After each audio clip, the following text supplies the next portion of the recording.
Hi hello నమస్తే welcome back to my channel MMB Telugu channel. Hello my dear lovely family members and friends, మీరందరూ ఎలా ఉన్నారు? నేను చాలా బాగున్నాను. మీరు కూడా చాలా బాగుండాలని మనస్ఫూర్తిగా దేవుని కోరుకుంటున్నాను. ఈరోజు మనం చెప్పుకునే సిరీస్లో విధాత పార్ట్ 6లోకి వచ్చేసాము. ముందు పార్ట్లో నాగరాజు గారు రవిచంద్రని పార్టీకి ఇన్వైట్ చేసి ఇండైరెక్ట్గా చెప్తాడు, మేము అవినీతి చేస్తున్నా, ఆ అవినీతితోటి నువ్వు చేతులు కలుపు, అంతేగాని న్యాయం అన్యాయం అని చెప్పేసి చెయ్యమాక అన్నట్టు చెప్తాడు. దానికి రవిచంద్ర శుచిగా చెప్పేస్తాడు, నేను మీరు అనుకున్న క్యాండిడేట్ని కాను, సో నేను ఇలానే ఉంటాను అని. కాకపోతే అందులో ఉన్న వరదరాజన్ మాత్రం చెప్తాడు, ఎందుకయ్యా కోరి ఆపదను తలకెక్కించుకున్నావు అనేసి. అయితే రవిచంద్ర అవన్నీ పట్టించుకోడు అనమాట. ఇక తర్వాత రవిచంద్ర హరితో కలిసి పేషెంట్లని చూస్తూ ఉంటారు. ఎవరికి ఏం అవసరం లేకపోయినా ఎక్స్రేలు రక్త పరీక్షలు రాస్తుంటే హరిని చేసి మళ్ళీ తిరిగి వేరే చీటీలు రాస్తారు. అయితే అప్పుడు అక్కడ ఉన్న వాళ్ళు గ్రామీణ ప్రాంత వాళ్ళు అమాయకులు, నిరక్షరాస్యులు. సో తర్వాత ఏం జరిగింది అనేది ఇప్పుడు తెలుసుకుందాము. అదేంటి బాబు, మా గుండె బొమ్మ అక్కర్లేదా? అయితే నాకు లోపల ఎట్టుందో ఎలా తెలుస్తుంది అని అడిగాడు పేషెంటు. ఇదిగో దీంతో తెలుస్తుంది అని స్టెథోస్కోప్ చూపించాడు రవిచంద్ర. వాళ్ళు కొనుక్కుంటూ వెళ్ళారు. హరి మళ్ళీ వస్తాను, అలా ఫీమేల్ ఓపీ దాకా వెళ్ళి అని లేచి ఫీమేల్ ఓపీ వైపు నడిచాడు. అక్కడ విపరీతమైన రష్గా ఉంది. అయితే అక్కడ కన్సల్టింగ్ డాక్టర్ అయిన హౌస్ సర్జన్ రాజేశ్వర్ తన స్థానంలో లేడు. నర్స్ రమణి కూడా ఆ పరిసరాల్లో కనబడలేదు. ఇక్కడ ఇంత జనం వెయిట్ చేస్తుంటే వీళ్ళెక్కడికి వెళ్ళారబ్బా అనుకుంటూ అవుట్ పేషెంట్ గది వెనుక ఉన్న రూమ్లోకి వెళ్ళాడు. అక్కడ టేబుల్ మీద 2 చేతులు ఆనించి ముందుకు వంగి రమణికి ఏదో జోక్ చెప్తున్నాడు రాజేశ్వర్. రమణి విరగబడి నవ్వుతుంది.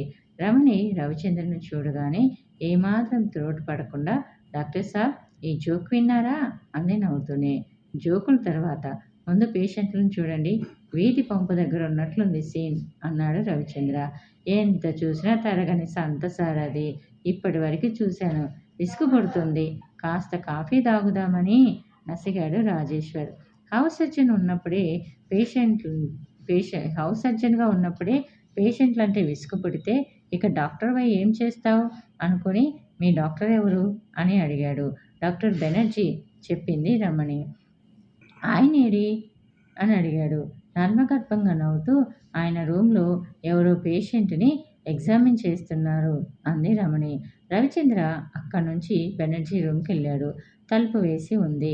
బయట 5-6 స్త్రీలు డాక్టర్ గారి స్పెషల్ దర్శనార్థం కాసు కూర్చున్నారు. ఏం చేస్తున్నాడో ఇంతసేపు అనుకొని తన ఓపీ వైపు నడిచాడు రవిచంద్ర. ప్రతిరోజు నా గుండెలను ఇలా పరీక్షిస్తూనే ఉండాలా? గోముగా అడుగుతుంది సరస్వతి తనకేసి ఆశగా చూస్తున్న డాక్టర్ బెనర్జీని. ఎన్నిసార్లు పరీక్షించినా నీ గుండె లోతు నాకు తెలియటం లేదు మరి అన్నాడు బెనర్జీ ఆమెను మత్తుగా చూస్తూ. ఏమో బాబు, 2 నెలల క్రితం ఈ హాస్పిటల్కి రాకుండా ఉంటే ఎంత బాగుండేదో కదా అనిపిస్తుంది అని అంది. ఏం, ఆ రోజు మీతో పరీక్ష చేయించుకున్నప్పటి నుంచి వారం రోజులకు ఒకసారి వచ్చే నీరసం ఆయాసం 2 రోజులకే వస్తుంది. ఆసుపత్రికి వెళ్ళినప్పటి నుంచి నీకు ఆయాసం ఎక్కువైంది ఏమిటే అని మా ఆయన తిడుతున్నాడు అంది ఆ ముద్దులొలుకుతూ. బెనర్జీ ఆవేశంగా ఆమెని చుట్టేశాడు. అలాగే ఎగ్జామిన్ చేసే టేబుల్ మించి క్రిందకి దించాడు. టేబుల్ ప్రక్కనే ఉన్న క్యాంప్ కార్ట్ మీదకి దృష్టిని సారించాడు. తన చేతిలో మైనపు ముద్దల మెలకలు తిరుగుతున్న బంగారు బొమ్మతో బెనర్జీ నరాలు జివ్వుమన్నాయి. ఇంతలో హఠాత్తుగా అతనికి తనతో పరీక్ష చేయించుకోవడానికి సిద్ధంగా ఉన్న కృష్ణారాం పరువాల పడుచు పద్మలత గుర్తొచ్చింది. కొత్త పిట్ట రెడీగా ఉండగా పాత రుచులు ఎందుకు అనుకుని చటుక్కున సరస్వతిని వదిలాడు. ఏమైంది అన్నట్లు చూసింది ఆమె. సారీ సరసు, బయట సూపరింటెండెంట్ రౌండ్స్లో ఉన్నాడు. పైగా ఓ ఎమ్మెల్యే తాలూకు పేషెంట్ని టెస్ట్ చేయాలి. వచ్చే వారం కలుద్దాం అన్నాడు. హతుసురాలైంది ఆమె.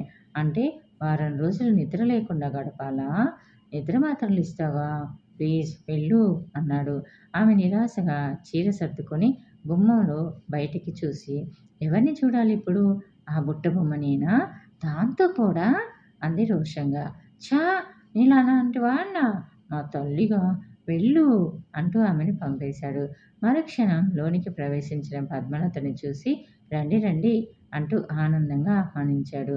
రవిచంద్ర వెనక్కి తిరిగి రాగానే డాక్టర్ గారు ఉన్నారా అని అడిగింది సిస్టర్ శ్యామల. లేరు, రూమ్లో ఉన్నారు. ఏం అడిగాడు రవిచంద్ర. ఏం లేదులేండి, పేషెంట్లని పరీక్షిస్తున్నాడా అంది శ్యామల ముసిముసిగా నవ్వులు నవ్వుతూ. అంటే ఇంతలో అక్కడికొచ్చిన డాక్టర్ జనార్దన్ వాళ్ళ సంభాషణ విని సిస్టర్ ఏం చెబుతుందిలే రవిచంద్ర గారు, నేను చెప్తాను రండి, కాస్త కాఫీ తాగుదాం అన్నాడు. అతను డాక్టర్ పాల్ వర్గం వాడని పొద్దునే తెలిసింది. అందుకే ఉత్సాహంగా అతని వెంట అతని రూమ్కెళ్ళాడు. కాఫీ సిప్ చేస్తూ మెల్లగా చెప్పసాగాడు Janardhan. Doc doc Banerjee womanizer అనే విషయం మీకు తెలిసే ఉంటుంది. అందమైన ఆడవాళ్ళు కనిపిస్తే చాలు అతనికి ఒళ్ళు తెలీదు. డబ్బు ఎక్కువయ్యి పని పాటలు లేని కొందరు ఆడవాళ్ళు ఆస్పత్రులకని బయలుదేరి పట్నం వస్తారు. అలాంటి వాళ్ళని వెతికి గాలం వేయటం బెనర్జీకి వెన్నతో పెట్టిన విద్య. అయితే ఈ మధ్య ఓ కేసు బెడిసికొట్టింది. ఎవరో అందమైన పేషెంట్‌ని అపార్థం చేసుకొని చెయ్యి పట్టుకున్నాడట. ఆమె అతని చెంప పగలగొట్టి నానా గోల చేసింది. మర్నాడు వాళ్ళ వాళ్ళొచ్చి చావ చితక తన్నారు కూడా. అయినా మన సూపరింటెండెంట్ గారి చలవ వల్ల ఉద్యోగానికి దెబ్బ రాకుండా బయటపడ్డాడు. అతనంటే ఆయాలతో సహా అందరికీ లోకువే అని అన్నాడు. రవిచంద్ర మౌనంగా ఉండిపోయాడు. వీళ్ళ ఆగడాల్ని అరికట్టడానికి మేము ఒక వర్గంగా ఏర్పడి అహర్నిశలు పోరాడుతున్నాం. అన్నట్లు మీరోసారి డాక్టర్ పాల్ గారిని కలవకూడదు అన్నాడు జనార్దన్. అతనెందుకు డాక్టర్ పాల్‌ని కలవమన్నాడో అర్థమైంది రవిచంద్రకి. అయిన మర్యాద కోసం అలాగే అన్నాడు. కాఫీ తాగి జనార్దన్ దగ్గర సెలవు తీసుకొని మేల్ ఓపీ దగ్గరికి వచ్చాడు. అప్పటికి ఓపీ క్లోజ్ అయింది. హరినాథ్ తీరిగ్గా కూర్చొని ఉన్నాడు. రవిచంద్రని చూడగానే అక్కడ కూర్చున్న ముగ్గురు వ్యక్తులు లేచి నమస్కారం పెట్టారు. వాళ్ళ ముగ్గురు రవిచంద్ర బెడ్స్ కేటాయించమని రికమెండ్ చేసి పంపిన పేషెంట్లు. ఏమిటి ఇక్కడున్నారు? మీరు ఆస్పత్రిలో చేరలేదా అని అడిగాడు. లేదు బాబు, బెడ్లు ఖాళీగా లేవట. ఎవరో డాక్టర్ రావు గారట వెళ్ళిపోమ్మన్నారు అని చెప్పాడు ఒక వ్యక్తి. డబ్బులు తెచ్చారా అని అడిగారు బాబు. లేదని చెప్పగానే చీదరించుకున్నాడు అన్నాడు ఇంకో వ్యక్తి. డబ్బులు అడిగారా? ఉండు నేను కనుక్కుంటాను అని వెళ్ళబోయాడు రవిచంద్ర. అది ఇక్కడ మామూలే డాక్టర్. అవసరాన్ని బట్టి బెడ్ల రేట్లు సమయానుకూలంగా వసూలు చేస్తుంటారు. No payment no bed. Very simple అంది శ్యామల. అదే ఆ విషయమే డాక్టర్ రావు గారిని అడుగుతాను అన్నాడు రవిచంద్ర కోపంగా. ఆయన్నడిగి ఏం లాభం? సూపరింటెండెంట్ గారి అనుమతి లేనిదే బెడ్లు దొరకవు. శాంక్షన్ చేసేది ఆయనే. అయితే ఆయన్నే అడుగుతాను అని చరచరా సూపరింటెండెంట్ గది వైపు నడిచాడు. గది బయట ఉన్న బాయ్ లోపలెవరో ఆఫీసర్లతో మాట్లాడుతున్నారని చెప్పాడు. వెళ్ళి అర్జెంటుగా నేనొచ్చానని చెప్పు అని అన్నాడు. బాయ్ నిమిషంలో తిరిగొచ్చాడు. ఒక 10 నిమిషాలు వెయిట్ చేయమన్నారు సార్ అని చెప్పాడు. రవిచంద్ర అసహనంగా వెయిట్ చేయసాగాడు. 15, 20 నిమిషాలు గడిచాయి. బాయ్‌ని పక్కకు తోసి తటాల్న గది తలుపులు తోసుకొని లోపలికెళ్ళాడు రవిచంద్ర. లోపల గెస్టులతో కలిసి కూల్ డ్రింక్స్ తీసుకుంటున్నాడు డాక్టర్ నాగరాజ్. ఎక్స్‌క్యూజ్ మీ, మీతో కొంచెం మాట్లాడాలి అన్నాడు. సారీ, నేను బిజీగా ఉన్నాను, తర్వాత మాట్లాడదాం అన్నాడు Nagaraju. It's most urgent sir, ఇప్పుడే మాట్లాడాలి అన్నాడు. చెప్పండి అన్నాడు నాగరాజ్ కోపాన్ని అణచుకుంటూ. కొంచెం ప్రైవేటుగా ఏదో చెప్పబోయాడు రవిచంద్ర. చెప్పండి, నాకేం ప్రైవేటు విషయాలు లేవు అన్నాడు డాక్టర్ నాగరాజ్ ఆ వచ్చిన గెస్టుల వంక హుందాగా చూస్తూ. ఎమర్జెన్సీ కేసులకు 3 బెడ్లు రాశాను, కానీ జనరల్ వార్డులో అడ్మిట్ చేసుకోలేదు. అందులో ఒక కేసును తర్వాత సర్జికల్ వార్డుకు షిఫ్ట్ చేయాల్సిన అవసరం కూడా ఉంది అన్నాడు కూర్చుంటూ. అయితే ఆ విషయం జనరల్ వార్డు ఆర్ఎంఓని అడగండి. ఆయనకు బెడ్స్ పొజిషన్ తెలుస్తుంది కదా అన్నాడు నాగరాజు. పైగా ఆ డాక్టర్ గారు బెడ్కు డబ్బులు కట్టమని డిమాండ్ చేశారట అన్నాడు రవిచంద్ర. No, it's ridiculous. అలాంటి నా హయాంలో ఈ హాస్పిటల్లో జరగవు. ఆ డాక్టర్ని పిలిపించి అడుగుతాను. బెడ్లు ఖాళీ లేక చెప్పారేమో అన్నాడు. నాగరాజ్కి పరిస్థితి ఇబ్బందికరంగా ఉంది. గెస్టుల ముందు ఓ డాక్టర్ ఇలా మాట్లాడుతున్నందుకు అవమానకరంగా ఉంది. కాదు సార్, బెడ్స్ వేకెంట్‌గా ఉన్నాయి. కొంతమందిని డిశ్చార్జ్ చేయవలసి వచ్చిన ప్రివిలేజ్డ్ గెస్టుల కింద ఉంచినట్లున్నారు. మీరు చాలా అనవసరమైన ఆరోపణలు చేస్తున్నారు రవిచంద్ర. ఈ విషయం ఇప్పుడే నేను డాక్టర్ రావుతో మాట్లాడి మీకు కబురంపుతాను. మీరెళ్ళొచ్చు అన్నాడు నాగరాజు. రవిచంద్ర లేచి నిల్చున్నాడు. దయచేసి మీరు జోక్యం కలిగించుకొని ఆ పేషెంట్లు అడ్మిట్ అయ్యేటట్లు చూడండి అని చెప్పి బయటికి వచ్చేశాడు రవిచంద్ర. సరిగ్గా అరగంటకి సర్జికల్ వార్డులో ఉన్న రవిచంద్రకి డాక్టర్ నాగరాజ్ దగ్గర నుంచి కబురు వచ్చింది. రవిచంద్ర గదిలోకి వెళ్ళగానే ప్లీజ్ బీ సీటెడ్ అన్నాడు నాగరాజ్. ఆయన చాలా కోపంగా ఉన్నట్లు గ్రహించాడు రవిచంద్ర. నేను డాక్టర్ రావుతో మాట్లాడాను. నిజంగా బెడ్లు ఖాళీ లేవట. ఇక డబ్బులు డిమాండ్ చేయటం అంతా ఉత్త ట్రాష్. గవర్నమెంట్ డాక్టర్ల మీద ఏది చెప్పినా చెల్లుతుందిలే అన్న భావంతో పేషెంట్లు ఆడుతున్న నాటకం. నాటకాలాడే స్థితిలో ఆ పేషెంట్లు లేరు సార్ అన్నాడు రవిచంద్ర సౌమ్యంగా. ఎగిరిపడ్డాడు నాగరాజ్. అంటే డాక్టర్లు అబద్ధాలు చెప్తున్నాడంటారా? What do you mean? మీ కొలీగ్ చెప్పిన దానికంటే పేషెంట్ చెప్పింది ముఖ్యమా మీకు? మీకేమిటి ఆ పేషెంట్ల మీద ఇంట్రెస్ట్? మీరు డబ్బు తీసుకుని ఉండొచ్చు కదా. పైగా హాస్పిటల్ రెప్యుటేషన్ దెబ్బతినే విధంగా బయట వాళ్ళ ముందు బెడ్లు రేట్లు అన్నట్లు మాట్లాడారు. It's too much and needs explanation. No sir, అది కాదు. I don't want any further explanation. మీకేం రోజుకి 100 మందికి బెడ్స్ ఇవ్వమని రాస్తారు. అక్కడ ఖాళీలు ఉండక్కర్లేదు. You are causing me much embarrassment పెద్దగా అరిచాడు Nagaraju. Not at all please అంతకంటే గట్టిగా అన్నాడు రవిచంద్ర. జనరల్ వార్డులో ఎంతమంది పేషెంట్లు అవసరం లేకపోయినా జాయిన్ అయ్యారో నాకు తెలుసు. అట్లాంటిది ఒకరిద్దరు పేషెంట్స్ అత్యవసరమైన పరిస్థితుల్లో బెడ్స్ కావాలంటే ప్రొవైడ్ చేయలేని హీనస్థితిలో ఉన్నాం. దబాయించినంత మాత్రాన అబద్ధాలు నిజం కాలేవు sir. Don't argue with me. I know you are a trouble maker. Please you can go అని సీరియస్గా తన ముందున్న ఫైళ్లలో తలదూర్చాడు నాగరాజ్. బయటకు వచ్చిన తర్వాత బెడ్స్ ఖాళీ లేవని 2 రోజులాగా రమ్మని చెప్పి తన పేషెంట్ని పంపించేశాడు. ఈలోగా వాళ్ళతో డాక్టర్ బెడ్స్ లేవన్న మాటలు రికార్డ్ చేశాడు. అవి 2 కాపీలు తీసి ఒకటి అవినీతి నిరోధక శాఖకు, రెండవది డైరెక్టర్ ఆఫ్ మెడికల్ అండ్ హెల్త్కి పంపించాడు. వాటి వల్ల ఏదో ఒరుగుతుందని అతను అనుకోలేదు. పై స్థాయిలో కూడా నాగరాజ్ మనుషులున్నారని, అతనికి అతని శిష్యులకు ఏ ఆపద వాటిల్లదని అతనికి బాగా తెలుసు.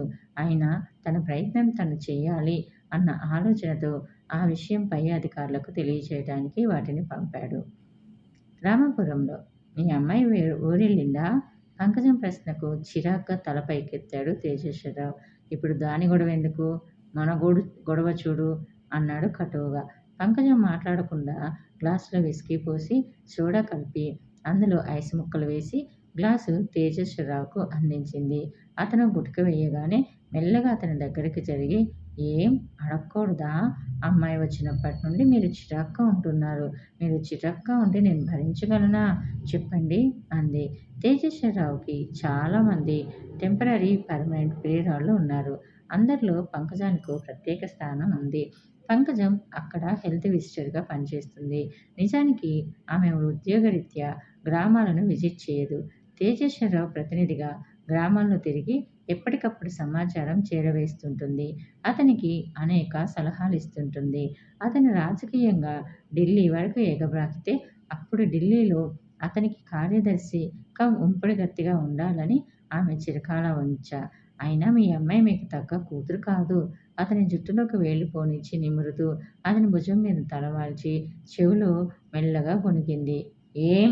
ఉరిమాడు తేజేశ్వరరావు. అతని వీక్నెస్ ఆమెకు తెలుసు. అతని మూడ్స్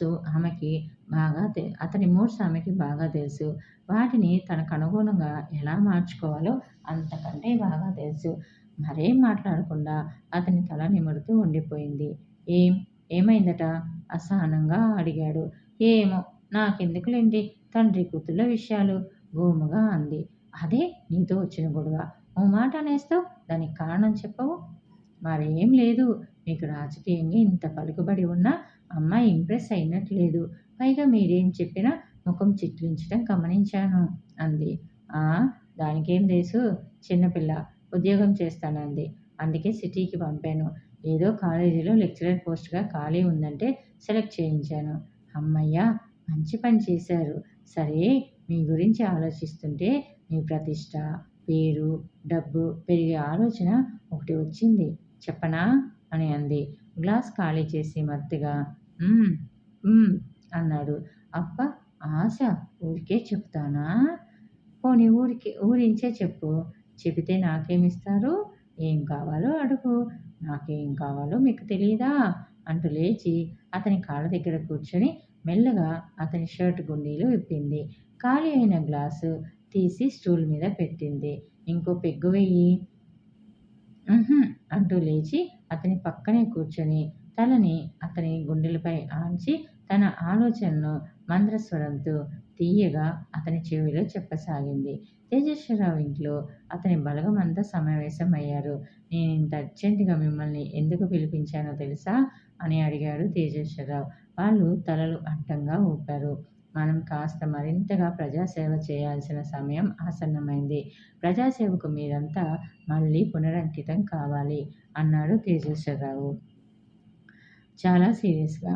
అక్కడున్న వాళ్ళంతా తేజేశ్వరరావు మాటలకి ముసిముసిగా నవ్వారు.